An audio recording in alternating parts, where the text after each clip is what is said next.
Hello students, तो हम लोग आज के लेक्चर में पढ़ने जा रहे हैं आइसोसाइनाइड टेस्ट और कार्बल अमाइन रिएक्शन भी इसको हम लोग कहते हैं। अब तो ध्यान से समझेंगे। जैसे हमने लास्ट क्लास में जितना भी कार्बिन से रिलेटेड इंट्रोडक्शन था कि कैसे कार्बिन को हम लोग जनरेट करेंगे, वो सब हमने किया था। उसके बाद कार्बिन का जो बेसिक्स रिएक्शन होता है जो हमने पढ़ा था, सिग्मा बॉन्ड में कैसे इंसर्ट करेंगे, पाई बॉन्ड में कैसे इंसर्ट करेंगे, और उसके बाद हमने देखा था कि लोन पेयर के साथ कैसे कार्बिन रिएक्ट करता है।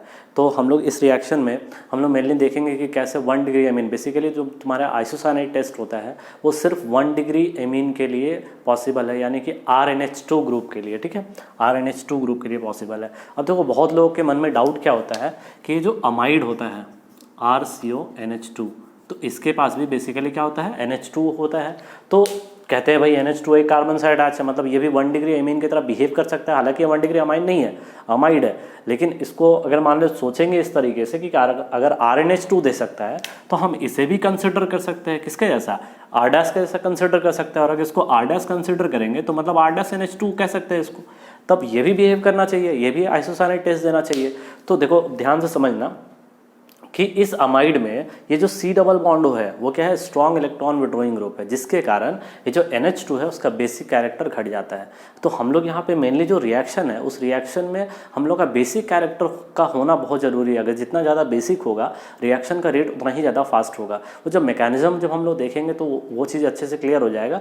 मगर इस चीज़ को अच्छे से समझ लो कि ये C डबल बॉन्ड होने के कारण उसका स्ट्रॉन्ग माइनस है, माइनस आई लगेगा, जिसके कारण NH2 ग्रुप जो है उसका बेसिक कैरेक्टर घट जाता है, जिसके कारण अमाइड जो होता है वो आइसोसाइनाइड टेस्ट हमारा नहीं देता है। तो उस चीज़ को हमने यहाँ पे मेंशन कर रखा है, in amide due to C double bond which is strong electron withdrawing group decreases the basic strength of amide such as it is unable to participate in carbene formation and therefore it does not show reaction. तो इसलिए ये reaction जो है वो show नहीं करता है। तो हमने यहाँ पे देखा क्या कि जो बेसिकली जो हमारा टेस्ट होता है वो टेस्ट किसके लिए, 1 डिग्री अमाइन के लिए होता है। हमने एक और टेस्ट अभी किया था कार्बोकेटाइन इंटरमीडिएट में, डाइजोटाइजेशन टेस्ट। वहाँ भी हमने देखा था वो जो टेस्ट था वो सिर्फ 1 डिग्री अमाइन दे रहा था। तो अभी तक हमने ऑर्गेनिक रिएक्शन में 1 डिग्री अमाइन के लिए 2 रिएक्शन देख रखा है। पहला डाइजोटाइजेशन रिएक्शन देखा और अभी हम लोग देखने जा रहे हैं क्या, आइसोसाइनाइड टेस्ट। अब इसे आइसोसाइनाइड टेस्ट क्यों बोलते हैं, कार्बाइल अमाइन क्यों बोलते हैं, बेसिकली इसमें कार्बिन का फॉर्मेशन होगा, इसलिए इसे हम लोग कार्बिन अमाइन भी रिएक्शन बोलते हैं या कार्बल अमाइन रिएक्शन कहते हैं। और इसे क्यों आइसोसाइनाइड कहते हैं, क्योंकि हमारे इसमें जो प्रोडक्ट बनता है वो हमारा बनता है आइसोसाइनाइड। अब थोड़ा इस चीज़ को समझेंगे कि अगर मान लेते हैं आइसोसाइनाइड अगर बन रहा है तो कैसे पता चलेगा। तो होता क्या है ना कि जैसे आइसोसाइनाइड बनता है तो वो काफ़ी ज़्यादा, उसका जो स्मेल होता है वो काफ़ी गंदा होता है, तो बैड स्मेलिंग गैस होता है। तो इसलिए हम लोग उसको आइडेंटिफाई कर पाते हैं कि जो फॉर्म हो रहा है ये क्या हो रहा है, ये आइसोसाइनाइड फॉर्म कर रहा है। तो इस तरह से हम लोग चेक कर सकते हैं कि ये जो टेस्ट दे रहा है आइसोसाइनाइड टेस्ट वो पॉजिटिव होगा या नेगेटिव होगा। अब मान लो हमें 2 अमाइन दिया गया है, एक 1 डिग्री अमाइन और एक 2 डिग्री अमाइन। हमने क्या किया कि आइसोसाइनाइड का रिएजेंट उसमें डाला, तो 1 डिग्री अमाइन के साथ क्या हुआ कि बहुत बैड स्मेलिंग गैस प्रोड्यूस हुआ। तो हमने क्लियर कर दिया कि भाई वो 1 डिग्री अमाइन होगा, बट 2 डिग्री अमाइन के साथ वैसा कोई गैस प्रोड्यूस नहीं होगा। तो इस तरीके से गैस के स्मेल के बेसिस पे हम 1 डिग्री अमाइन को सेपरेट कर सकते हैं with 2 degree amine and 3 degree amine. अब रिएक्शन क्या है इसको हम लोग देखते हैं। देखो यहाँ पे हमने रिएक्शन 1 डिग्री अमाइन लिख दिया, ये हमारा 1 डिग्री अमाइन है, ठीक है। और इस पर हमने देखो रिएजेंट क्या लिया हुआ, CHCl3 OH माइनस और हेड, ठीक है। तो हमारा प्रोडक्ट क्या बन गया, आइसोसाइनाइड। अब यहाँ पे हमने लिख रखा है बैड स्मेलिंग गैस। अब देखो एकदम अच्छे से, हमने लास्ट क्लास में कार्बिन का जब रिएक्शन किया था तो CHCl3 और OH माइनस, इसको देखकर तुरंत समझ में आ गया होगा कि ये कार्बिन बनाएगा, अल्फा एलिमिनेशन। तो देखो OH माइनस H को लेके गया तो क्या बन जाएगा, CCl3 माइनस, और Cl यहाँ से लीव कर गया तो क्या बन जाएगा, CCl2 कार्बिन बन गया। मतलब ये जो हमारा रिएजेंट है ये क्या बन गया, CCl2 कार्बिन बन गया।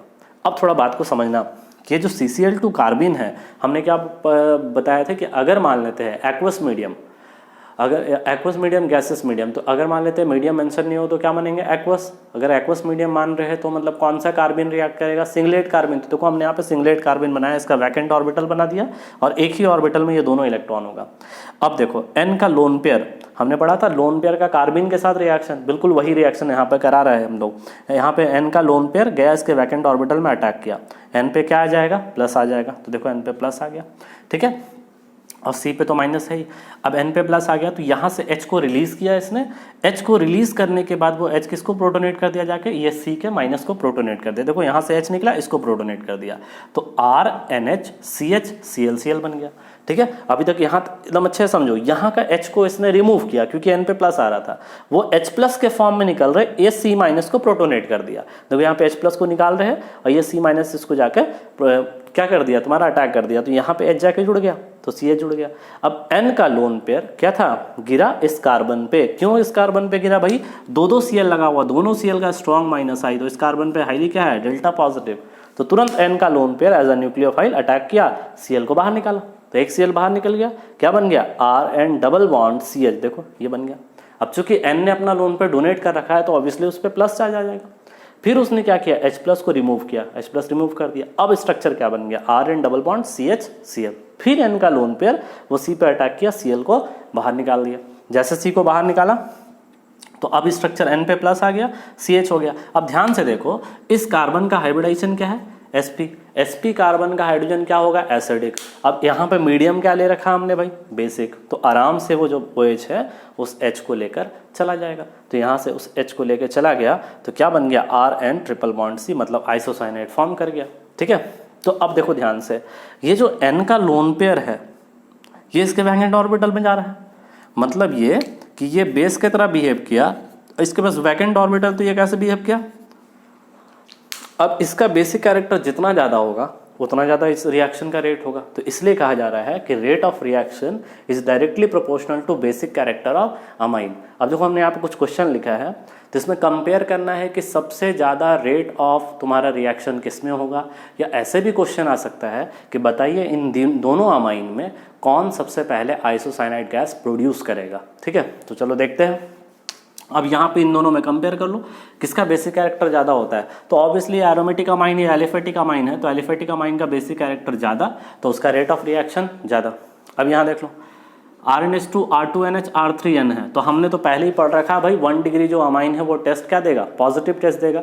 ठीक है, तो इसलिए ऑब्वियसली तुम्हारा इसका बेसिक कैरेक्टर जो है वो हम लोग ज़्यादा मान के चलेंगे, R और R2NH एंड देन R3N। अब उसका रीज़न क्या है भाई, देखो बात को समझना यहाँ पे। अगर 2 डिग्री अमीन लेते हैं तो इसके पास एक H कम आ जाएगा। अगर एक H कम होगा तो वो H तुम्हारा इसको मान लो प्रोटोनेट तो कर दिया, लेकिन उसके बाद फर्दर तुम्हारा N का लोन पेयर जो है उस पर अटैक करके Cl को सेकेंड स्टेप पे रिप्लेस नहीं कर पाएगा। और 3 डिग्री के साथ तो पहले ही स्टेप तुम्हारा पॉसिबल नहीं हो पाएगा, क्योंकि इस पर कोई H ही नहीं होगा। H नहीं होगा तो फिर इस वाले को प्रोटोनेट नहीं करेगा, तो फिर आगे तो आइसोसाइनेट बनने का चांस ही नहीं है। ठीक है, अब यहाँ देख लो, यहाँ पर क्या है भाई, NO2 का कौन सा इफेक्ट लगता है, -M -I, तो दोनों में ज़्यादा बेसिक कैरेक्टर किसका, NH2 वाले का, इसलिए तुम्हारा उसका रेट ऑफ रिएक्शन भी ज़्यादा होगा। अब इन दोनों में देखो, CH3 का हालांकि ये लगेगा +H+I, वो बेसिक कैरेक्टर को बढ़ा सकता है, लेकिन ऑर्थो पे NH2 लग गया तो कौन सा इफेक्ट हो गया, ये SIP इफेक्ट, सब GOC में हमने पढ़ रखा है। तो बेसिक कैरेक्टर किसका ज़्यादा हो गया, NH2 का, तो उसका रेट ऑफ रिएक्शन भी ज़्यादा होगा। अब अगला देखो, N जो है वो साइक्लिक रिंग के अंदर है, वहाँ पे N तुम्हारा बाहर है, तो दोनों में तुम्हारा रेट ऑफ रिएक्शन की अगर हम बात करेंगे, ठीक है, तो हम किसके लिए बोलेंगे, तुम्हारा इसके लिए रेट ऑफ रिएक्शन तुम्हारा बेसिक कैरेक्टर इसका ज़्यादा, तो इसमें रेट ऑफ रिएक्शन ज़्यादा होगा। ठीक है, तो देखो इस तरह से हमने यहाँ पे रिएक्शन का रखा, तो यहाँ पे हमने देखा क्या कि रेट ऑफ रिएक्शन जो है मेनली कौन कंट्रोल करेगा, बेसिक कैरेक्टर ऑफ अमाइन। तो यहाँ तक नोट करो, फिर जो दूसरा टाइप का सवाल होगा फिर उसके बारे में हम बात करेंगे।